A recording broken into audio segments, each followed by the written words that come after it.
Ia serahkan seluruh warisan demi kesuksesan sang suami.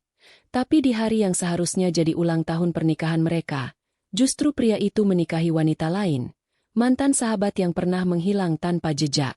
Apakah cinta yang tulus selalu layak dikhianati? Atau ini semua bagian dari rencana balas dendam yang lebih kelam? Angin sore menyapu pelan dedaunan kering yang berjatuhan di halaman depan rumah kecil itu. Di beranda, seorang wanita duduk dengan secangkir teh yang mulai kehilangan hangatnya. Matanya menatap kosong ke arah jalan, seolah menunggu sesuatu yang sudah lama tak pulang. Itulah Mela, perempuan sederhana dengan hati seluas samudra, yang telah memberikan segalanya demi seseorang yang ia percaya akan menua bersamanya. Rumah mungil itu dulunya tak lebih dari reruntuhan tak terurus. Namun, dengan tangan Mela, ia menyulapnya menjadi tempat yang nyaman, penuh kehangatan dan harapan.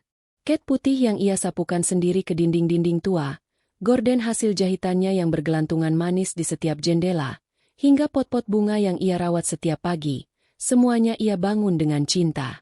Bukan hanya untuk dirinya, tapi untuk Adrian, suami yang telah membuatnya rela melepas segalanya. Ia masih ingat dengan jelas, hari ketika ia menyerahkan surat tanah peninggalan almarhum ayahnya. Tangannya gemetar, tapi senyumnya tetap mengembang saat menyodorkannya pada Adrian. Untuk modal awal usahamu. Aku yakin kamu bisa sukses, asal kamu tetap jujur dan sabar. Kalimat itu keluar begitu saja dari mulutnya, tanpa pikir panjang. Sebab di mata Mela, Adrian adalah pria yang ia pilih bukan karena sempurna, tapi karena tulus. Setidaknya, itu yang ia yakini saat itu. Adrian memulai dari bawah. Mereka hidup pas-pasan, bahkan pernah hanya makan nasi dan garam selama berhari-hari. Namun Mela tak pernah mengeluh. Ia bahkan menjual perhiasan ibunya satu persatu, menyulam baju, menjahit, menerima pesanan kue, apa saja. Asal Adrian bisa fokus mengejar mimpi membuka toko sendiri. Ia percaya bahwa setiap peluh yang ia teteskan akan diganjar oleh kebahagiaan di kemudian hari. Tiap malam, setelah menyelesaikan pekerjaan rumah, Mela akan duduk bersandar di dada Adrian. Kamu yakin gak nyesel menikah sama aku? Adrian selalu menjawab dengan senyuman lembut, mencium keningnya, lalu berkata, selama kamu ada di sampingku, aku gak takut gagal.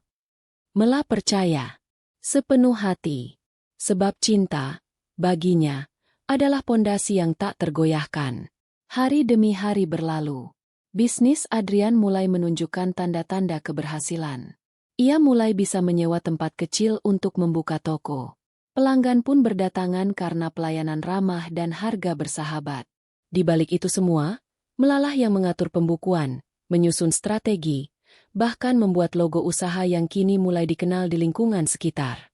Namun seiring berkembangnya bisnis, ada sesuatu yang perlahan mengabur di mata Adrian. Waktu untuk Mela semakin sedikit. Ia mulai pulang larut malam. Kadang tidak pulang sama sekali dengan alasan lembur atau rapat mendadak.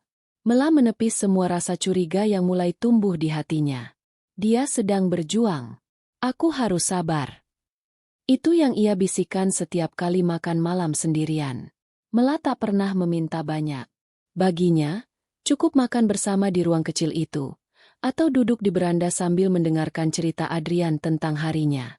Tapi belakangan, Adrian lebih sering berbicara lewat pesan singkat ketimbang bertatap muka.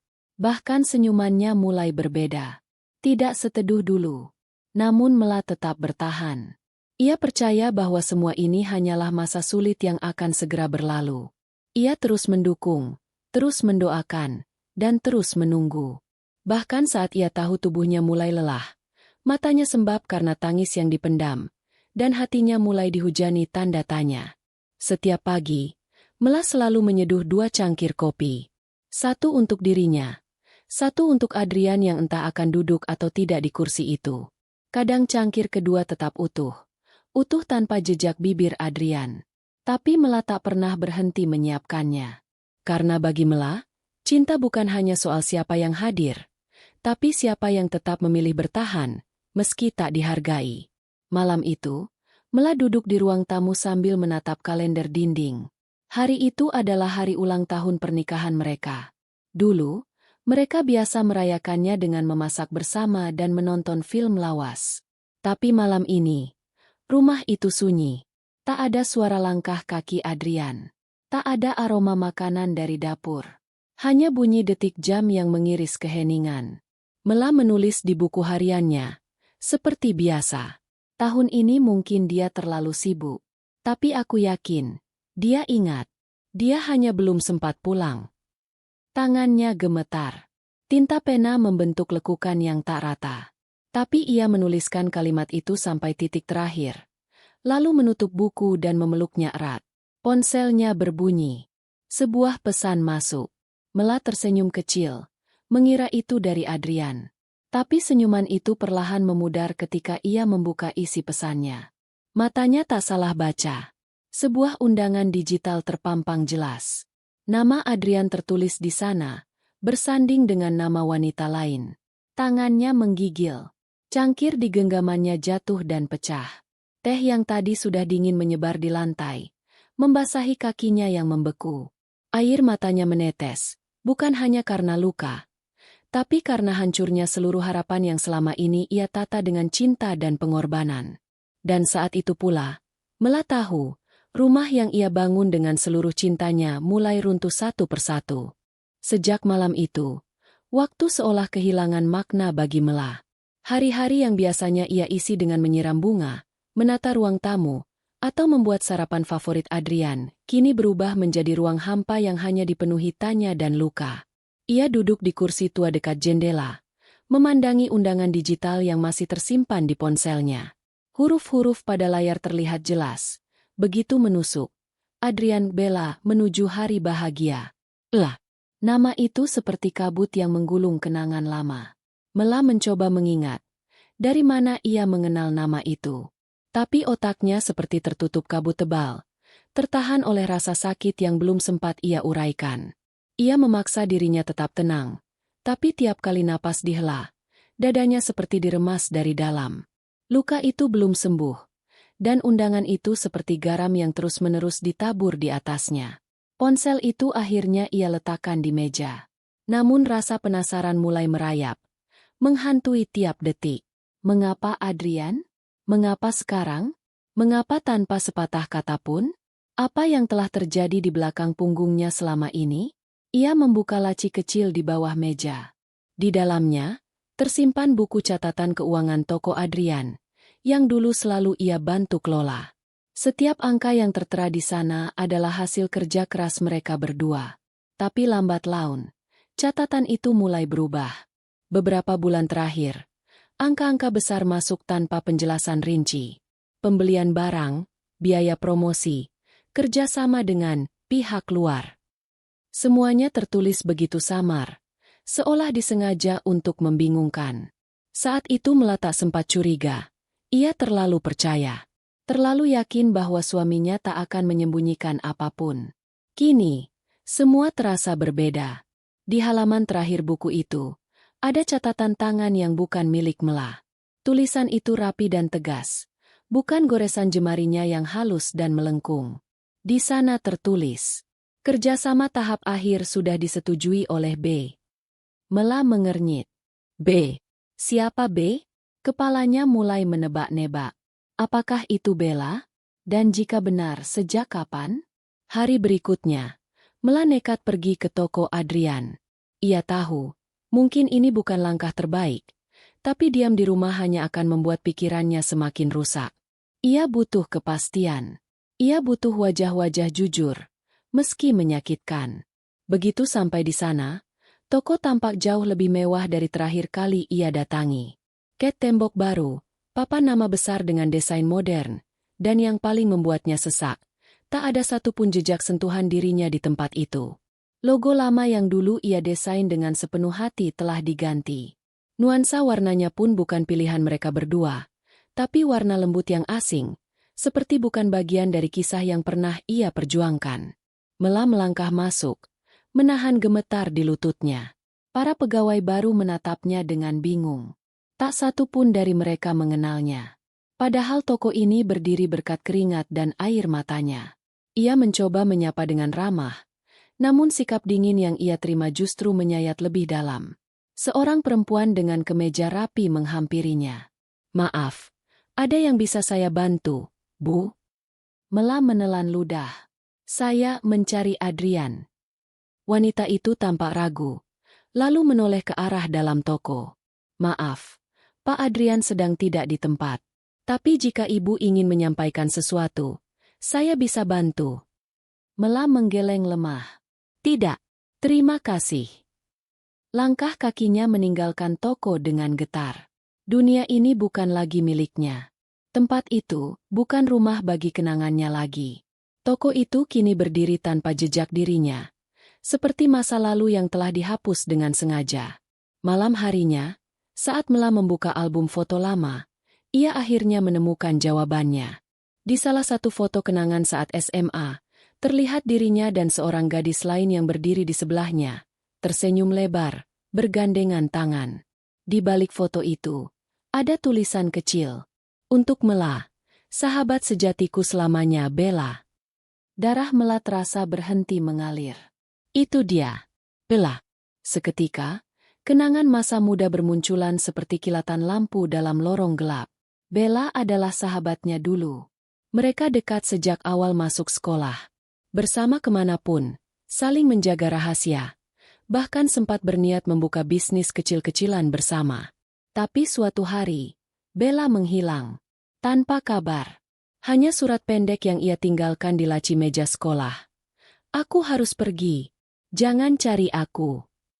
Setelah itu, Bella menghilang dari kehidupannya, dan Mela pun tumbuh tanpa pernah tahu kemana sahabatnya pergi. Ia tak pernah menyangka bahwa perempuan itu kini berdiri di samping suaminya. Berdiri di atas semua luka dan harapan yang dulu mereka rajut bersama. Apa maksud Bella? Apakah pernikahan itu kebetulan? Atau memang dirancang? Pertanyaan itu menyesakkan dada Mela. Tapi jawaban belum akan datang malam itu. Karena rasa sakit lebih dulu menguasai tubuhnya. Ia terbaring di sofa. Tubuh menggigil meski suhu malam tak begitu dingin. Di antara isak yang tertahan, ia bergumam lirih. "Kenapa, Bel? Kenapa kamu kembali untuk merenggut semuanya dariku?" Esoknya, datang sebuah kiriman tanpa nama. Sebuah kotak kecil berbalut pita emas. Di dalamnya, terdapat undangan cetak yang sama dengan versi digital yang pernah Mela terima. Tapi di balik kertas undangan itu, tertera secarik surat dengan tulisan tangan yang sangat dikenalnya. "Datanglah, Mela. Kita perlu bicara. Aku ingin kau tahu semua sebelum kau menilainya sebagai pengkhianatan. Tertanda, Bella." Mela menatap surat itu lama. Tangannya gemetar, tapi matanya tajam. Ada bara kecil yang mulai menyala dalam dadanya. Ini bukan sekadar cerita tentang cinta yang dikhianati. Ini adalah luka lama yang kembali dibuka, dan seseorang sengaja ingin ia merasakannya lagi, dengan cara paling menyakitkan. Hari pernikahan Adrian dan Bella akan segera tiba. Dan Mela tahu, ia harus datang. Bukan untuk merelakan, tapi untuk menuntut jawaban. Hari itu datang lebih cepat dari yang Mela harapkan. Langit tampak muram sejak pagi. Awan menggantung berat, seakan menyimpan beban yang tak sanggup diturunkan. Mela berdiri di depan cermin besar di kamar, memandangi bayangannya sendiri dengan mata kosong. Gaun sederhana berwarna abu-abu ia kenakan. Bukan karena ingin tampil cantik, tapi karena ia ingin terlihat kuat. Sekuat mungkin, meski jiwanya masih koyak. Undangan itu ia genggam erat. Surat dari Bella sudah ia baca puluhan kali, tetapi artinya tak pernah berubah. Bella ingin ia datang, dan Mela tak ingin menghindar. Ia telah cukup lama hidup di balik tirai kebaikan dan pengorbanan. Kini, ia siap menatap wajah para penghancur itu, meski harus menghadapi serpihan luka yang belum tuntas. Perjalanan menuju lokasi pernikahan terasa sangat panjang, padahal hanya butuh beberapa menit dengan mobil sewaan. Selama perjalanan, Mela mengingat kembali semua yang telah ia korbankan. Rumah masa kecilnya yang kini menjadi bangunan ruko tak berjiwa, perhiasan kenangan ibunya yang tak pernah bisa ia wariskan, dan tahun-tahun penuh penantian yang kini hanya menjadi debu kenangan. Setibanya di tempat, matanya langsung disambut pemandangan mewah. Gedung besar itu dipenuhi hiasan bunga putih dan emas. Para tamu berseliweran, memakai pakaian terbaik mereka, tersenyum dan tertawa, tidak menyadari bahwa perempuan yang berdiri di ambang pintu itu adalah istri sah Adrian. Istri yang pernah percaya bahwa cinta akan menang jika cukup sabar menunggu. Mela melangkah perlahan, menjaga setiap gerak agar tidak runtuh di hadapan kerumunan itu. Semua terasa seperti mimpi buruk yang dibuat terlalu nyata. Ia tidak tahu apakah langkah ini benar, tapi ia tahu bahwa mundur bukan lagi pilihan. Saat ia memasuki ruangan utama, iringan musik lembut mengalun, dan semua mata tertuju ke arah panggung. Di sana, Adrian berdiri dengan jas gelap, tersenyum hangat, senyum yang pernah hanya menjadi miliknya. Di sampingnya, berdiri seorang wanita dengan gaun pengantin putih yang berkilauan. Rambut panjangnya disanggul anggun, dan wajahnya tersenyum penuh kemenangan. Bella. Mela menghentikan langkahnya. Dadanya sesak. Napasnya tercekat. Dunia di sekitarnya memudar, menyisakan suara degup jantung yang memukul keras dari dalam. Ia tak percaya bahwa perempuan itu, sahabat yang dulu ia peluk saat pertama kali patah hati, sahabat yang dulu menangis di pelukannya, kini berdiri sebagai istri kedua dari suaminya. Namun, Bella bukan sekadar berdiri. Ia menatap langsung ke arah Mela, seakan tahu ia akan datang. Dan senyuman itu, bukan senyuman permintaan maaf, bukan juga senyuman canggung, melainkan senyum dingin, penuh arti. Seperti senyum seseorang yang berhasil membalas dendam. Semua terasa berat, tapi Mela tetap melangkah. 1 langkah, 2 langkah, hingga akhirnya ia berdiri cukup dekat untuk didengar. Adrian menoleh, dan matanya membesar. Mela, kamu. Ia tidak melanjutkan. Mungkin karena tak tahu harus bicara apa. Atau mungkin karena tak menyangka Mela cukup berani untuk datang. Bella justru tetap tenang. Bahkan berjalan turun dari pelaminan mendekatinya. Terima kasih sudah datang, ucap Bella. Lirih tapi tajam. Kamu memang tak pernah berubah. Masih tetap elegan meski sedang tersakiti. Mela menatapnya lekat-lekat. Apa ini balas dendammu, Bel? Bella tertawa kecil. Kamu akhirnya ingat, ya? Kamu, sahabatku. Kenapa? Bella tersenyum getir. Sahabat? Apa kamu tahu betapa aku hancur dulu, saat kamu bersahabat denganku, tapi merebut segalanya dariku tanpa kau sadari? Mela mengerutkan dahi. Aku tidak pernah. Kamu bahkan tidak tahu, kan? Potong Bella cepat. Kamu pikir, aku pergi dari hidupmu tanpa alasan? Kamu pikir aku hanya menghilang? Tidak, Mel. Aku dihancurkan oleh keputusanmu, oleh ketidaksadaranmu. Dan saat aku tahu Adrian adalah bagian dari hidupmu, aku tahu, inilah saatnya. Mela menggeleng, matanya mulai berkaca. Aku tak pernah ingin menyakitimu. Namun kamu tetap melakukannya, jawab Bella tajam. Tanpa sadar, tapi tetap menyakitkan. Adrian hanya diam, tak bersuara, seperti patung yang kehilangan naskah. Kamu tidak akan pernah tahu rasanya ditinggalkan karena orang yang kamu percaya ternyata memihak orang lain. Kamu tidak akan pernah tahu rasanya berdiri sendirian, menyaksikan sahabatmu berhasil membangun kehidupan, sementara kamu mengais serpihan luka. Jadi kamu masuk ke hidupku lagi hanya untuk menghancurkannya? Mela nyaris tak bisa mengucapkan kalimat itu. Suaranya bergetar. Tidak, jawab Bella sambil mendekat. Aku masuk ke hidupmu untuk mengambil kembali apa yang menurutku dulu kau curi dariku, kepercayaan, masa depan, dan kebahagiaan. Dengan menghancurkan rumah tanggaku. Dengan membuatmu merasakan apa yang pernah aku rasakan. Mela menatap mata Bella. Lama, dalam, dan di sana, ia tak melihat rasa puas. Ia hanya melihat luka yang belum sembuh. Luka yang dijadikan alasan untuk menyakiti orang lain. Beberapa saat kemudian, Mela meninggalkan gedung itu tanpa menoleh ke belakang. Langit mulai gerimis, dan rintik air turun perlahan di wajahnya. Tapi ia tak peduli. Sebab hujan tak sepedih air mata yang telah ia tahan sepanjang hari. Tangis itu akhirnya pecah di dalam mobil. Tangis yang tak lagi bisa disembunyikan oleh kekuatan palsu yang ia kenakan sebagai tameng. Namun di sela-sela air mata, ada satu keyakinan yang mulai tumbuh. Jika ini adalah akhir dari sebuah rumah, maka ia akan membangun rumah baru. Sendiri. Dengan tangannya sendiri. Tanpa pengkhianatan. Tanpa kebohongan. Dan untuk pertama kalinya, Mela sadar bahwa bukan ia yang harus meminta penjelasan. Tapi mereka yang harus menjawab dosa mereka sendiri. Hujan masih turun saat Mela tiba kembali di rumah. Bukan hujan deras, hanya rintik-rintik yang lambat namun menyiksa, seperti tangis langit yang tak ingin berhenti. Ia masuk ke dalam, melepas sepatunya perlahan, lalu duduk di lantai tanpa menghidupkan satupun lampu. Ruangan gelap itu terasa seperti dirinya.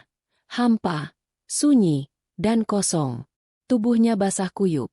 Tapi ia tak peduli. Tangannya masih gemetar. Jantungnya masih berdegup tidak teratur. Pertemuan dengan Bella di pelaminan tadi tak hanya membuka luka lama, tapi juga menampar seluruh harga dirinya. Ia bahkan belum sepenuhnya mengerti bagaimana seorang sahabat yang pernah ia anggap saudara bisa berubah sedingin itu. Satu demi satu, kenangan mulai menyeruak. Dulu, Bella adalah satu-satunya orang yang mendengarkan cerita Mela saat ibunya sakit. Ia yang menemaninya saat ayahnya dimakamkan. Mereka pernah tidur di ranjang yang sama, saling berbagi baju, makanan, bahkan mimpi. Tapi waktu itu juga, Bella punya kisah cinta sendiri, kisah yang kandas karena seseorang memilih pergi tanpa pamit. Dan Mela, tanpa sadar mungkin pernah berdiri di titik yang membuat Bella merasa ditinggalkan. Saat SMA, ada pria yang dekat dengan Bella. Namanya Evan. Tampan, pintar, dan perhatian. Bella sering bercerita, dan Mela selalu mendengarkan dengan penuh semangat.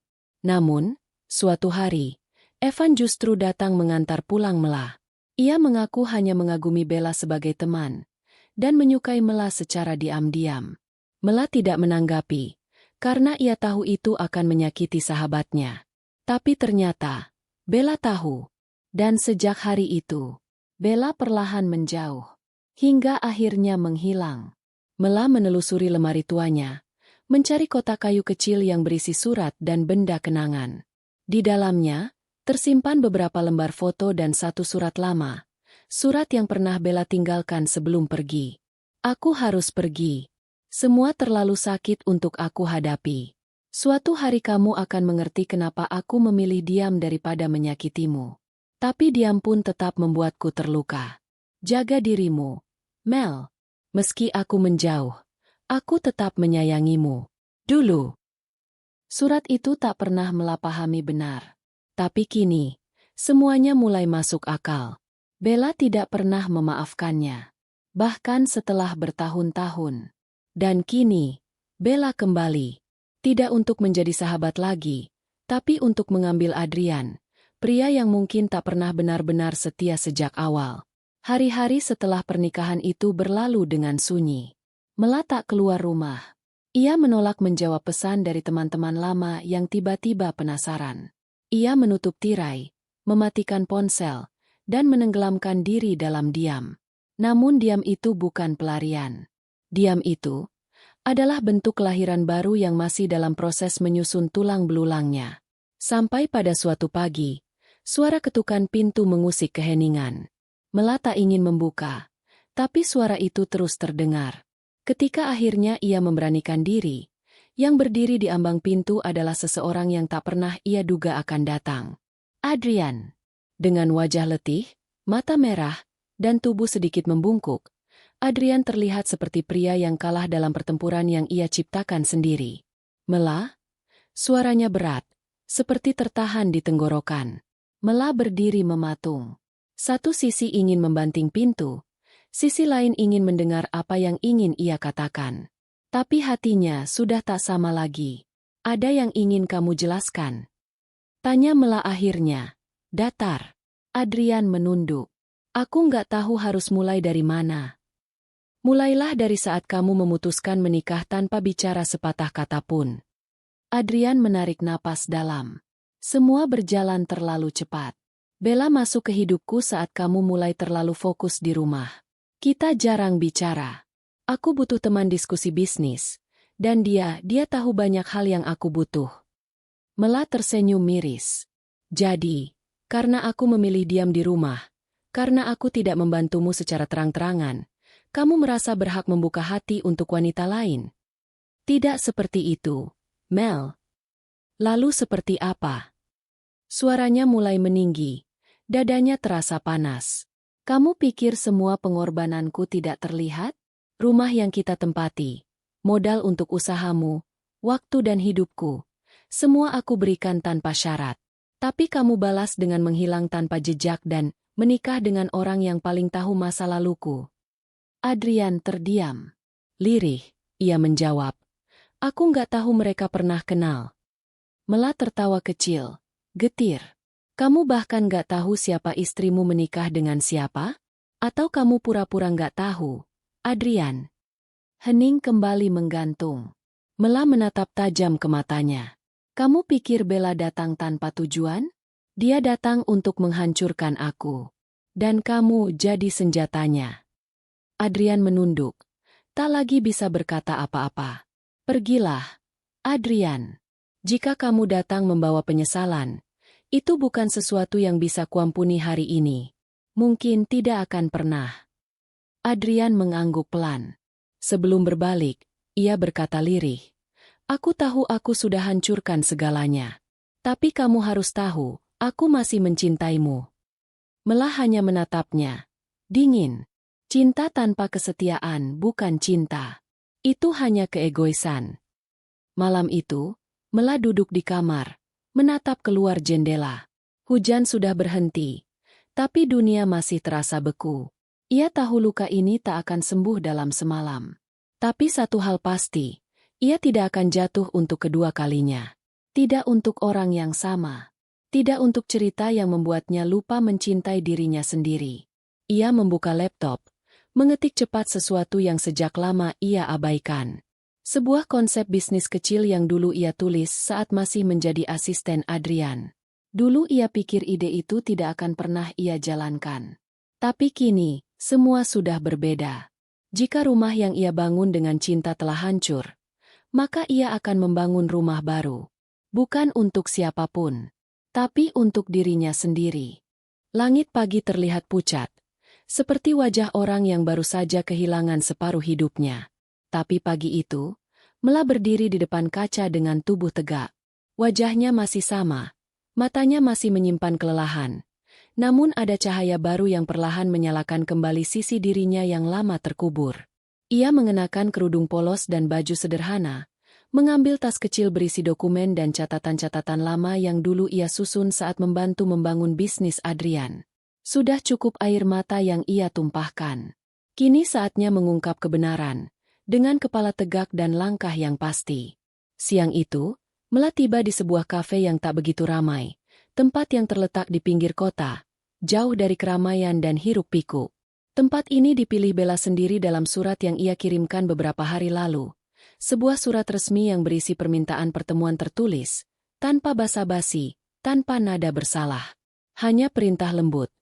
Jika kamu ingin tahu semuanya, datanglah ke tempat ini. Aku akan bicara sebagai wanita dewasa, bukan sebagai sahabat. Dan Mela datang.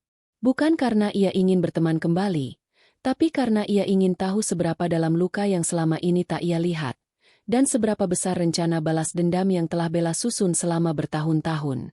Bella sudah duduk lebih dulu. Wajahnya tetap cantik, tenang, bahkan terlihat lebih anggun dengan riasan tipis. Namun senyumnya tetap sama, senyum kemenangan yang menyakitkan. Terima kasih sudah datang, Mela, ucapnya, tanpa berdiri. Mela duduk perlahan. Jangan berterima kasih dulu. Aku di sini untuk tahu, seberapa jauh kamu sudah merusak hidupku. Bella menyandarkan tubuh ke kursi, lalu memutar cangkir kopinya pelan. Aku tak akan berbohong. Semua ini sudah aku rancang lama. Bertahun-tahun, sejak aku pergi dari hidupmu. Kamu ingat Evan? Mela mengangguk. Aku tidak pernah menjalin hubungan dengan dia. Aku menjauh karena aku tahu kamu menyukainya. Bella tersenyum miris. Tapi kau tetap jadi alasan dia meninggalkanku. Kamu tidak melakukan apa-apa, tapi tetap saja mengambil segalanya dariku. Bahkan setelah kau menikah, hidupmu sempurna, punya suami baik, rumah hangat, bisnis berjalan. Dan aku hanya jadi perempuan yang dikasihani nasib. Mela menggeleng. Hidupku tidak sempurna. Bel, aku juga kehilangan orang tuaku, harta, bahkan harga diri. Tapi aku tidak pernah menyalahkanmu. Apalagi membencimu. Tapi aku membencimu, balas Bella, cepat dan tajam. Dan itu cukup. Dia mencengkeram ruang itu sejenak. Kemudian Bella menyodorkan sebuah map coklat. Mela membukanya dengan hati-hati. Isinya, dokumen legal perusahaan Adrian. Tapi yang membuatnya tercekat adalah daftar investor. Dan di paling atas, ada nama Bella, dengan jumlah saham terbanyak. Awalnya aku hanya ingin menjadi silent investor. Tapi setelah tahu siapa pemilik awal bisnis itu, dan bagaimana kamu begitu bodoh menyerahkan semuanya atas nama cinta, aku melihat peluang. Bella menatap Mela tanpa berkedip. Aku masuk, pelan-pelan, menjadi orang yang membuat keputusan, mengganti struktur, dan memutuskan semua jejak yang kau tinggalkan. Termasuk logo usahamu yang dulu kau buat dengan tangan sendiri. Kau pikir semua itu lenyap begitu saja? Aku yang menghapusnya. Mela nyaris kehilangan napas. Tangannya menggenggam dokumen itu erat. Mencoba memahami sejauh mana kebusukan telah merambat ke dalam hidupnya. Dan Adrian? Tanya Mela lirih. Kau rayu dia juga? Dia mudah, jawab Bella, sinis. Pria yang rakus akan kekaguman. Aku berikan apa yang kau tolak. Waktu, perhatian, arah bisnis. Dan dia menelannya mentah-mentah. Apa kau mencintainya? Suara Mela terdengar parau. Bella terdiam sejenak, lalu menjawab. Aku tidak tahu. Tapi lebih dari itu, aku mencintai perasaan menang atasmu. Kalimat itu menghantam seperti palu di dada Mela. Begitu telanjang, begitu kejam. Jadi semua ini, hanya untuk membuatku menderita. Bella mengangguk tanpa ragu. Ya, karena aku ingin kamu tahu rasanya kehilangan sesuatu yang kau kira akan abadi. Aku ingin kamu tahu rasanya dicabut dari akar, dibiarkan runtuh sendirian. Seperti dulu saat aku kehilangan Evan. Dan saat aku kehilangan diriku sendiri. Mela menatap perempuan di depannya. Sahabat yang dulu ia peluk saat menangis, kini menjadi orang yang menertawakan runtuhnya seluruh hidupnya. Aku kasihan padamu, Bel, ucap Mela, pelan. Bukan karena apa yang kau lakukan padaku. Tapi karena kamu hidup hanya untuk membalas masa lalu yang bahkan tak pernah kau pahami sepenuhnya. Wajah Bella berubah. Senyumnya mulai memudar. Aku tidak butuh rasa kasihanmu. Dan aku tak lagi butuh penjelasanmu, balas Mela, berdiri perlahan. Kalau tujuanmu sudah tercapai, aku harap kamu puas. Karena setelah hari ini, aku tak akan menoleh ke belakang lagi. Aku tak akan hidup dalam sisa-sisa luka yang kau tinggalkan. Bella hanya diam. Tatapannya tajam, tapi di balik itu, ada gemetar kecil di tangannya. Mela melihatnya. Ia tahu, balas dendam sebesar ini hanya bisa lahir dari hati yang sangat rapuh. Sore itu, Mela berjalan pulang dengan langkah ringan. Bukan karena lukanya sembuh, tapi karena ia tahu bahwa luka itu tak perlu ia biarkan terus bernanah. Ia tahu sekarang, bahwa cinta yang ia berikan selama ini memang tak dijaga, tapi itu bukan salahnya. Bukan kelemahannya. Di rumah, ia menatap kembali buku konsep bisnisnya. Kali ini, ia membukanya dengan semangat yang berbeda. Ia mulai menyusun ulang semua rencana, mulai dari nama brand baru, produk yang ingin dikembangkan, sampai skema modal awal. Ia mencatat dengan tangan yang tegas. Tak ada lagi Adrian. Tak ada lagi Bella. Kini, hanya ada satu nama, Mela. Ia akan berdiri sendiri. Di atas luka. Di atas pengkhianatan. Tapi dengan kepala yang tetap tegak. Karena hidup yang layak bukan milik mereka yang menang dengan cara kotor. Tapi milik mereka yang tetap memilih berdiri, meski pernah dijatuhkan. Dan Mela tahu, inilah saatnya ia memulai segalanya dari awal. Dengan tangan sendiri. Dengan hati yang telah belajar untuk tidak memberi tempat bagi mereka yang hanya tahu cara merusak. Pagi itu, udara terasa berbeda. Angin menyelinap lewat sela jendela, membawa aroma masa lalu yang belum sempat terkubur. Mela terbangun lebih awal, menggenggam cangkir kopi hangat sambil menatap halaman kosong di laptopnya. Ia telah menyusun ulang seluruh konsep bisnis. Nama, merek, bahkan strategi pemasaran. Semua dengan satu prinsip, membangun tanpa bergantung pada siapapun. Namun, langkah baru selalu membawa ujian. Dan ujian itu datang dalam bentuk sebuah pesan singkat dari nomor tak dikenal. Kamu pikir dia hanya berselingkuh dengan Bella? Lihat lemari kayu tua di gudang belakang rumah kontrakan lamamu. Kau akan tahu siapa sebenarnya Adrian. Awalnya Mela ingin mengabaikan. Tapi kalimat terakhir membuat jantungnya berdebar.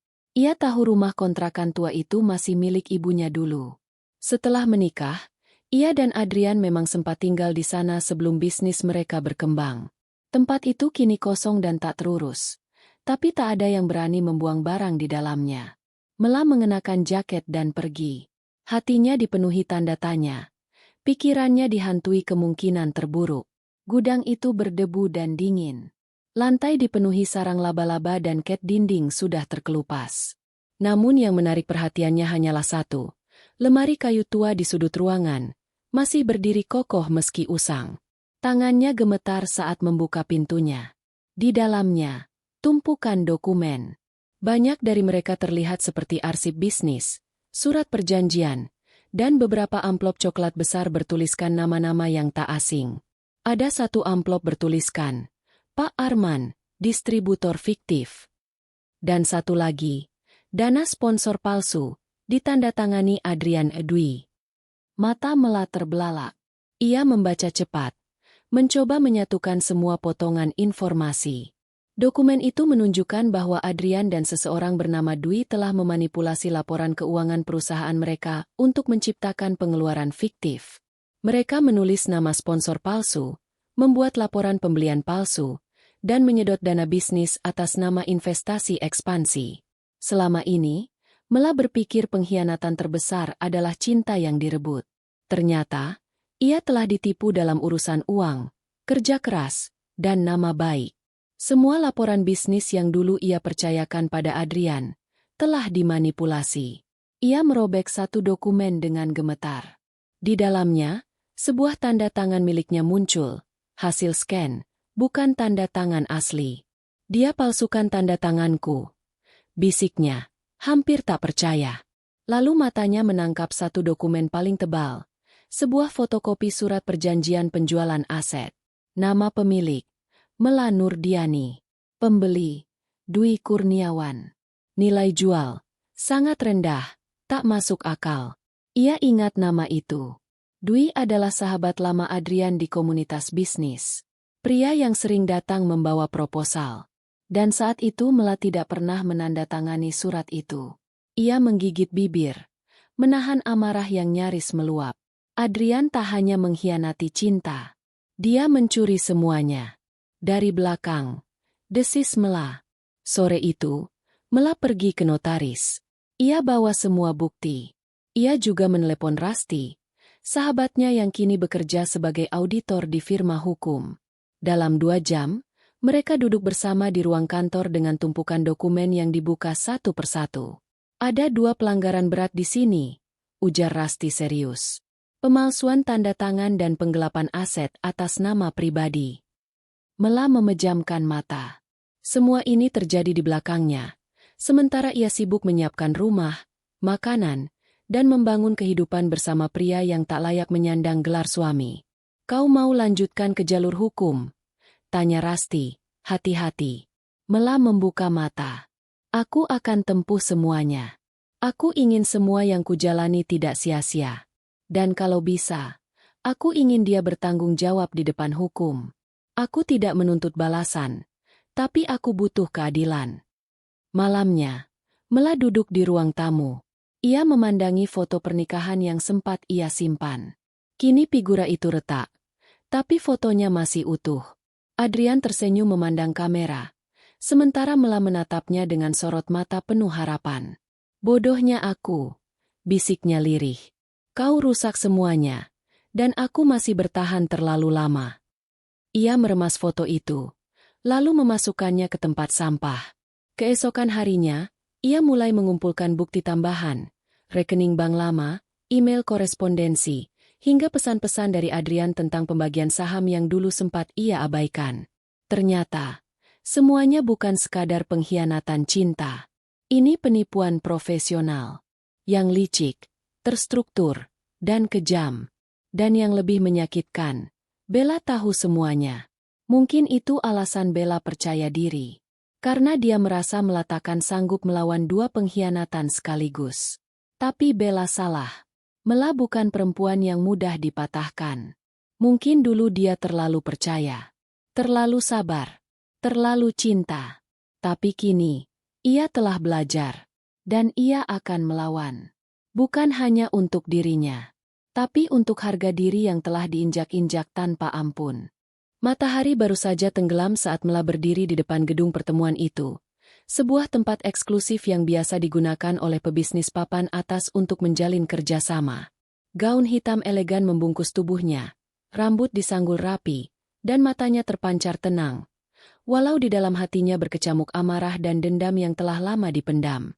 Ia melangkah masuk, langkahnya mantap, menyusuri lantai marmer yang bergema di bawah hak sepatunya. Setiap langkah terasa seperti potongan dari masa lalu yang dikubur hidup-hidup. Tapi malam ini, ia tak datang sebagai wanita yang disakiti. Ia datang sebagai pemilik luka, yang telah berubah menjadi kekuatan. Adrian berdiri di sisi ruangan, mengenakan jas mahal. Wajahnya terlihat puas, seolah dunia telah berada di telapak tangannya. Di sampingnya, Bella, sang pengantin baru, tersenyum manis pada para tamu undangan yang tidak tahu bahwa pernikahan mereka dibangun dari puing-puing pengkhianatan. Mela berjalan mendekat. Wajahnya tidak menunjukkan luka. Ia sudah terlalu lelah untuk menangisi masa lalu. Kini, waktunya berbicara dengan bukti. Selamat malam, ucap Mela sambil mengulurkan tangan. Adrian menoleh. Matanya membelalak sesaat, tapi cepat kembali menampilkan topeng basa-basi. Mela, aku tak menyangka kau datang. Bukankah ini undangan terbuka? Jawab Mela tenang. Apalagi sebagai pendiri awal perusahaan kalian, aku merasa punya hak untuk merayakan keberhasilanmu. Bella ikut menatap, menyipitkan mata. Kau memang pandai menjaga muka. Ya, Mel. Bahkan setelah semua. Setelah semua kamu curi dariku. Sela Mela sambil tersenyum. Bella terdiam. Adrian melirik ke sekeliling. Beberapa tamu mulai memperhatikan mereka. Tapi sebelum ketegangan menyebar, seorang pria berkemeja formal masuk ke ruangan, membawa tas hitam dan mengenakan pin kecil di dadanya, lambang firma hukum. Resti. Ia berjalan cepat ke arah Mela, menyerahkan map bersegel merah. Semua sudah lengkap, bisiknya. Mela menerima map itu dan menatap Adrian lurus-lurus. Adrian, aku tidak datang ke sini untuk drama. Aku datang untuk kejujuran yang tidak pernah kau berikan padaku. Adrian tersenyum kaku. Aku tak paham maksudmu. Begini, Mela membuka map dan mengangkat satu dokumen di hadapan mereka. Ini laporan keuangan palsu yang kau kirimkan ke dinas pajak dengan tanda tanganku yang dipalsukan. Dan ini, surat penjualan aset warisanku kepada Dwi, yang aku tak pernah tahu, apalagi tanda tangani. Kertas ini saja cukup untuk membuatmu mendekam di penjara lebih dari 1 dasawarsa. Bella pucat. Adrian mendekat, berbisik. Mela, jangan begini, kita bisa bicara baik-baik. Terlambat. Potong Mela tajam. Selama ini aku diam karena aku percaya. Tapi sekarang aku tahu kalian bukan hanya penghancur pernikahan. Kalian adalah pencuri. Dan kalian akan membayar semuanya. Rasti mengeluarkan dokumen pelaporan resmi. Surat pengaduan sudah masuk ke kantor hukum. Kami akan ajukan gugatan pidana sekaligus perdata. 2 hari dari sekarang, panggilan akan sampai ke rumahmu. Adrian menarik napas panjang. Matanya mulai panik. Mela, tolong, jangan campurkan ini semua dengan dendam. Aku pikir kau tak akan mengerti. Dendam. Mela mendekat. Tidak, Adrian. Ini bukan dendam. Ini adalah keadilan yang seharusnya kau terima sejak dulu. Bella tampak mulai kehilangan kendali. Kau pikir kau bisa menang melawan kami berdua, Mela? Kau pikir hukum selalu berpihak pada yang benar? Dunia ini milik orang kuat. Dan aku lebih kuat dari kalian berdua, bisik Mela dingin. Pertemuan itu berakhir ricuh. Beberapa tamu mulai membicarakan bisik-bisik soal dugaan penipuan dalam bisnis Adrian. Bella menampar meja sebelum akhirnya meninggalkan tempat dengan mata memerah. Adrian terpaku, terjebak di tengah kekacauan yang ia ciptakan sendiri. Mela berjalan keluar ruangan dengan langkah pelan, tetapi pasti. Rasti menemaninya diam-diam, membawakan dokumen yang kini menjadi kunci atas semua kejahatan itu. Mereka akan coba melawan, ujar Rasti saat mereka tiba di mobil. Aku tahu, jawab Mela. Tapi aku sudah lelah jadi korban. Aku akan buktikan bahwa apapun yang mereka rampas akan kembali. Bahkan jika itu berarti harus membangun semuanya dari awal. Malam itu, saat Mela tiba di rumah, ia menyalakan lampu dan berdiri di tengah ruang tamunya. Tidak ada lukisan mewah, tidak ada sofa empuk seperti dulu. Tapi di rumah itu, ia menemukan satu hal yang tidak dimiliki siapapun, ketenangan setelah pertarungan yang tak lagi hanya tentang cinta. Pertarungan ini tentang harga diri, tentang hak yang dirampas, dan tentang kebenaran yang selama ini dikubur di bawah senyuman palsu. Ia menatap pantulan dirinya di cermin. Matanya tidak lagi basah. Ia tidak lagi melayang dulu. Pagi yang dingin dan kelabu menyelimuti kota saat Adrian duduk di ruang tamu rumah barunya. Rumah hasil warisan Mela yang secara ilegal telah dialihkan atas nama Bella melalui tangan kotornya sendiri. Televisi menyiarkan berita pagi yang memuat wajahnya di pojok layar, dengan tajuk besar yang menyayat harga diri. Pengusaha muda terancam hukuman penjara, diduga gelapkan aset warisan istri sah dan gunakan dokumen palsu. Tangannya bergetar, bukan karena kedinginan, melainkan oleh bayangan masa depan yang mulai runtuh, satu demi satu. Di sisi lain, Bella menutup tirai jendela dan berjalan bolak-balik. Kau janji semuanya akan aman. Kau bilang Mela takkan pernah tahu. Sekarang lihat apa yang terjadi. Aku tidak mau hidup miskin seperti dulu. Adrian, aku tidak akan kembali ke masa itu. Adrian menatapnya tajam. Diam, Bella. Kalau bukan karena ulahmu juga, semua ini takkan serunyam ini.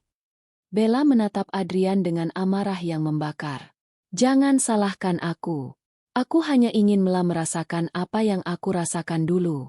Aku cuma ingin balas dendam. Tapi kau mengkhianati hukum. Kau palsukan tanda tangannya. Itu bukan rencanaku. Adrian mengangkat suaranya, nyaris berteriak. Tapi sebelum suara mereka bertambah panas, ketukan keras terdengar dari pintu utama. Tok, tok, tok. Seorang petugas hukum berdiri di ambang pintu, membawa surat panggilan resmi dari pengadilan negeri. Tanpa banyak kata, ia menyerahkan dokumen kepada Adrian dan Bella, lalu pergi meninggalkan mereka membeku dalam ketakutan. Di tempat lain, Mela duduk di sebuah kafe kecil yang sunyi. Di depannya, Rasti membuka laptop dan menunjukkan perkembangan kasus mereka. Kita berhasil melacak aliran dana ke rekening Bella dari hasil penjualan properti atas nama warisanmu. Kita juga sudah punya bukti penggelapan dari 3 aset lain yang mereka gunakan untuk ekspansi bisnis fiktif. Semuanya cukup untuk membuat kasus ini tidak hanya viral, tapi juga menggerakkan kejaksaan. Mela menatap layar, mengangguk perlahan. Aku tak ingin balas dendam, Rasti. Aku hanya ingin mereka membayar apa yang mereka lakukan. Dan mereka akan, ucap Rasti, penuh keyakinan. Hari pertama sidang tiba. Gedung pengadilan dipenuhi awak media dan masyarakat yang ingin melihat langsung kasus yang menghebohkan jagat bisnis dalam negeri. Di ruang sidang, Adrian dan Bella duduk berdampingan dengan wajah tegang. Mereka terlihat seperti dua orang yang terjebak dalam badai yang mereka ciptakan sendiri. Mela masuk ke ruang sidang dengan langkah mantap. Meski gugup, ia menyembunyikan semuanya di balik ketenangan yang perlahan mulai ia kuasai. Ia duduk di kursi saksi. Wajahnya tegak saat hakim mulai membacakan dakwaan. Jaksa membacakan bukti-bukti dengan rinci, dari penjualan properti ilegal, laporan pajak fiktif, hingga surat palsu yang mencatut nama Mela. Semua dokumen itu telah diaudit, dan tidak ada satupun celah yang bisa digunakan Adrian untuk membela diri. Saya ingin menanyakan satu hal, ucap hakim setelah mendengarkan kesaksian Mela. Apa alasan terdakwa mengalihkan aset milik penggugat tanpa izin atau konfirmasi langsung dari yang bersangkutan? Adrian menunduk. Napasnya berat. Bella menggenggam tangannya dengan panik. Karena saya yakin saya bisa membuat semuanya jadi lebih baik. Gumamnya akhirnya. Lebih baik untuk siapa? Tanya hakim, tajam. Tak ada jawaban. Sepulang dari persidangan, Mela kembali ke rumah kontrakan kecil yang kini ia tempati. Ia duduk di atas lantai kayu dengan segelas teh hangat di tangan. Rumah itu tak punya banyak perabot, tapi setiap sudutnya kini ia isi dengan ketenangan yang tak pernah ia dapatkan selama bertahun-tahun. Ia membuka album lama yang sempat ia simpan rapat-rapat di lemari tua. Foto masa kecilnya bersama Bella muncul di halaman pertama. Senyum dua gadis remaja yang dulu tak tahu apa-apa soal pengkhianatan. Mela mengusap foto itu dengan ujung jarinya. Bukan dengan dendam, tapi dengan kesadaran bahwa masa lalu memang tidak bisa diulang, namun bisa dipelajari. Beberapa hari kemudian, pengadilan memutuskan untuk menyita seluruh aset atas nama Bella dan Adrian. Semua aset yang berasal dari warisan Mela harus dikembalikan secara hukum atau melalui proses lelang. Bella tampak histeris saat keluar dari ruang sidang. Rambutnya berantakan, wajahnya penuh amarah. Aku akan hancurkan hidupmu, Mela, teriaknya di pelataran gedung. Mela hanya menatapnya dingin. Kau sudah coba, Bella, dan lihat siapa yang tersisa berdiri. Bella ingin membalas, tapi Adrian hanya menarik tangannya, memaksanya masuk ke mobil. Tak ada lagi kekuasaan di tangan mereka. Hanya rasa malu dan penyesalan, yang datangnya terlambat. Beberapa bulan setelah putusan sidang, Mela berdiri di depan sebuah toko kecil yang baru saja diresmikan. Namanya terpampang jelas di papan depan. Meliora dari luka menjadi karya. Toko itu adalah simbol kebangkitan. Di dalamnya, produk-produk buatan tangan dari perempuan penyintas kekerasan dan pengkhianatan dipajang dengan penuh kebanggaan. Ia tak hanya menyembuhkan dirinya. Ia membuka jalan bagi perempuan lain untuk bangkit dari luka. Saat salah satu pengunjung bertanya, "Apa yang membuatmu kuat, Mbak Mela?"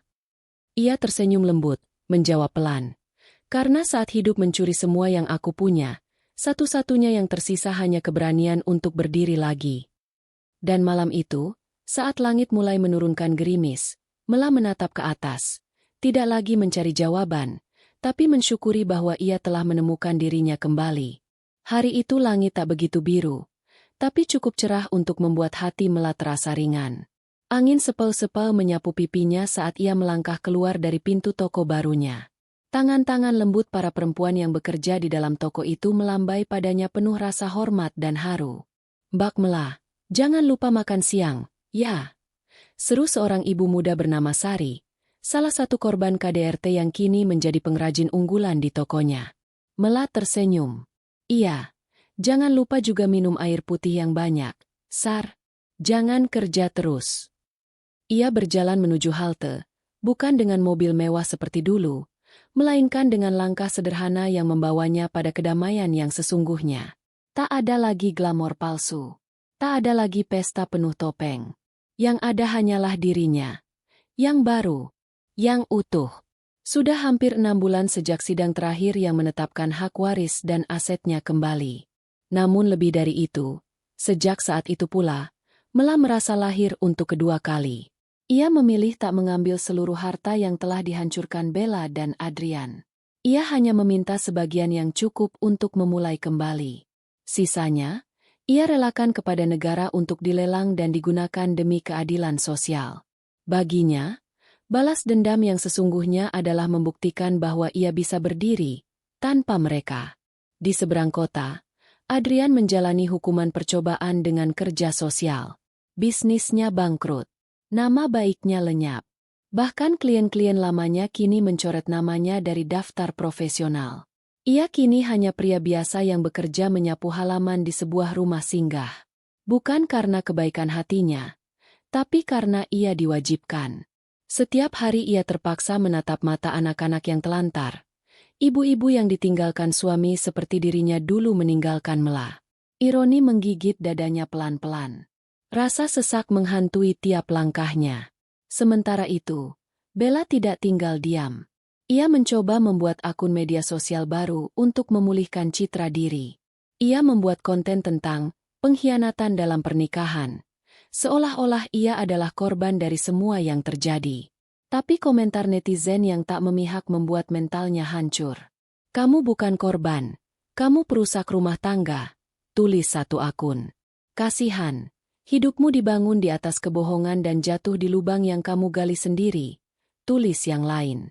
Bella menutup akun itu. Tak sanggup menanggung hinaan.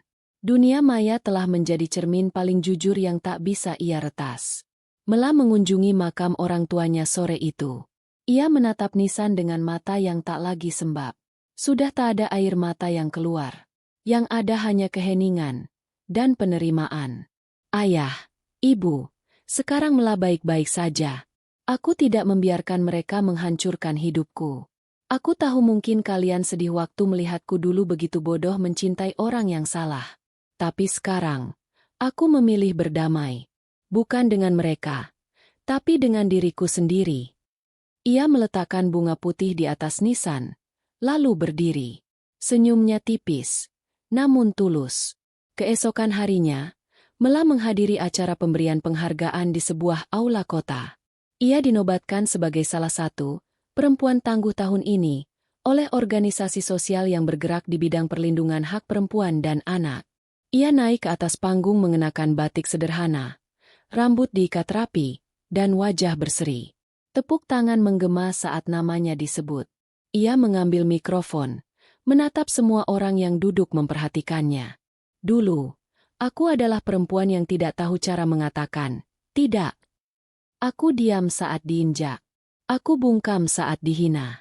Tapi kehidupan mengajarkanku satu hal penting, bahwa diam bukan berarti lemah. Aku hanya sedang menyusun kekuatan untuk bangkit." Ia berhenti sejenak, menarik napas, lalu melanjutkan. "Banyak dari kita di sini mungkin pernah terluka. Tapi luka itu bukan aib. Luka adalah bukti bahwa kita pernah bertahan. Dan kini, kita berhak bahagia, bukan karena kita sempurna, tapi karena kita pantas memilih hidup yang lebih baik." Semua berdiri. Beberapa menangis. Yang lain bertepuk tangan dengan mata berbinar. Malam itu, saat Mela pulang ke rumah mungilnya, ia membuka jendela dan menatap bintang-bintang yang bersinar tenang. Ponselnya bergetar. Sebuah pesan masuk dari seseorang yang dulu pernah ia tolak, seseorang yang diam-diam pernah mengaguminya. "Reyhan, teman kerja lama yang selalu ada dalam diam. Selamat atas penghargaanmu. Mel, aku tahu aku bukan siapa-siapa. Tapi kalau suatu hari kamu siap membuka hati, aku ingin menjadi bagian dari cerita barumu. Bukan untuk menyelamatkanmu, tapi untuk berjalan di sampingmu." Mela tersenyum. Bukannya berbunga-bunga, tapi lebih karena rasa tenang itu kini nyata. Ia tak butuh cinta yang datang karena kasihan. Ia tak ingin cinta yang datang dengan niat menambal luka. Jika cinta datang, biarlah datang saat ia utuh. Ia membalas singkat. "Terima kasih, Reyhan. Mungkin suatu hari nanti. Tapi untuk sekarang, aku ingin menikmati hidup yang baru kutemukan." Dan malam itu, tak ada air mata. Hanya damai. Setelah semua kehancuran, setelah semua pengkhianatan, setelah semua luka, yang tersisa hanyalah melayang baru, yang tak lagi menoleh ke belakang. Matahari menyapa pagi itu dengan hangatnya yang lembut. Langit begitu biru, seolah ikut merayakan perjalanan panjang melayang kini sampai pada satu titik. Titik di mana ia tak lagi hidup untuk menyenangkan siapapun, kecuali dirinya sendiri. Di rumah mungil yang dibelinya dari hasil keringatnya sendiri, Mela duduk di teras. ditemani secangkir teh melati hangat dan suara kicau burung yang datang dari pepohonan di sekitarnya. Rumah itu bukan istana mewah, bukan pula bangunan megah dengan taman yang luas. Tapi di sanalah ia merasa benar-benar hidup. Tak ada Adrian, tak ada Bella, tak ada kebohongan, pengkhianatan, atau air mata. Hanyumlah, dan harinya yang tenang. Sudah beberapa bulan sejak penghargaan itu ia terima. Sejak saat itu pula, kehidupan Mela perlahan berubah, bukan karena keajaiban, tetapi karena keteguhannya sendiri. Usaha kecil yang ia rintis, toko kerajinan tangan dan hasil karya perempuan korban kekerasan rumah tangga, berkembang pesat. Banyak orang mulai mengenal namanya bukan sebagai istri yang dikhianati, tapi sebagai pejuang yang bertahan. Nama Mela mulai disebut dalam forum-forum diskusi nasional. Ia diundang untuk berbicara dalam berbagai seminar pemberdayaan perempuan. Namun yang paling membuatnya bangga adalah saat ia berdiri di depan sekelompok perempuan muda, mereka yang sedang berada di ujung antara bertahan atau menyerah, dan berkata dengan mata berbinar, "Kita mungkin pernah direndahkan, tapi kita bisa bangkit. Jangan izinkan luka mengubur harapan. Jangan biarkan cinta yang salah membuatmu melupakan dirimu sendiri." Perkataan itu bukan sekadar kalimat manis. Itu adalah potongan dari jiwanya yang pernah retak, dan kini utuh kembali. Sore itu, saat sedang menyusun dokumen untuk ekspor kerajinan ke luar negeri, telepon Mela berdering. Di layar, nama yang muncul membuatnya tersenyum tipis. "Ren." "Ya?" Sapanya hangat. "Mel, maaf ganggu. Aku cuma ingin bilang, aku baru saja kirim paket ke rumahmu. Bukan apa-apa, cuma ada sesuatu yang kupikir akan kamu suka." "Ray, kamu tak harus." "Aku tahu. Tapi aku mau." Tak lama kemudian, seorang kurir datang. Paket kecil dengan pita sederhana. Di dalamnya, sebuah album foto berisi momen-momen yang terekam diam-diam saat Mela berbicara di berbagai forum, membantu perempuan lain, tersenyum, bahkan tertawa. Di halaman terakhir, sebuah catatan tangan tertulis. "Mel, aku mengenalmu bukan dari cerita-cerita tentang masa lalumu, tapi dari caramu bangkit. Aku mencintaimu bukan karena kamu sempurna, tapi karena kamu memilih untuk tidak menyerah pada luka. Jika suatu hari kamu siap, aku ingin berjalan bersamamu. Tapi kalau tidak, cukup izinkan aku berada di tempat yang bisa melihatmu bahagia." Mela menutup album itu perlahan. Matanya basah. Bukan karena sedih, tapi karena haru. Ia tahu, ia belum siap membuka hati sepenuhnya. Tapi ia juga tahu, kini ia tidak lagi sendiri. Beberapa minggu kemudian, Mela berdiri di tengah aula besar, tempat diselenggarakannya pameran nasional produk UMKM. Ia diundang bukan hanya sebagai peserta, tapi sebagai keynote speaker. Tak satu pun yang tahu kisah pilunya secara utuh, karena Mela memang tak pernah menjadikan penderitaannya sebagai komoditas. Ia hanya bercerita sejauh yang bisa memberi inspirasi. Selebihnya, ia simpan sebagai pelajaran hidup. Saat ia selesai memberikan pidato, seseorang dari kerumunan menghampirinya. Seorang perempuan paruh baya dengan kerutan lembut di sudut matanya. "Bu Mela, terima kasih. Karena ibu, saya membatalkan niat saya pergi dari rumah malam itu. Saya memutuskan bertahan, dan kini saya punya usaha kecil juga." Mela memeluknya tanpa kata. Karena di detik itu, ia tahu, luka yang pernah membuatnya hampir hancur, kini menjadi pelita bagi orang lain. Malamnya, Mela duduk di beranda rumahnya. Ia menatap langit, lalu menulis di buku hariannya. "Dulu aku hidup dalam bayang-bayang. Kini aku hidup dalam terang. Dulu aku berpikir bahwa cinta adalah segalanya. Kini aku tahu, cinta yang paling benar adalah ketika aku mencintai diriku sendiri. Aku tidak menyesali apapun. Karena semua luka telah membawaku pada versi terbaik dari diriku. Dan rumah yang selama ini ku cari, ternyata ada di dalam diriku sendiri." Ia menutup buku itu, tersenyum. Suara cicak, suara angin, suara malam, semuanya menyatu dalam irama damai. Tak ada lagi nama Adrian dalam pikirannya. Tak ada lagi kenangan tentang Bella yang menghantuinya. Semuanya telah dilepas, dengan ikhlas. Karena pada akhirnya, bukan balas dendam yang menyembuhkan, tapi keberanian untuk melepaskan, berdiri, dan memulai hidup baru dengan hati yang utuh. Mela menatap langit. Bintang bersinar tenang. Dan ia tahu, hari esok akan ia sambut, dengan senyuman paling tulus yang pernah ia punya.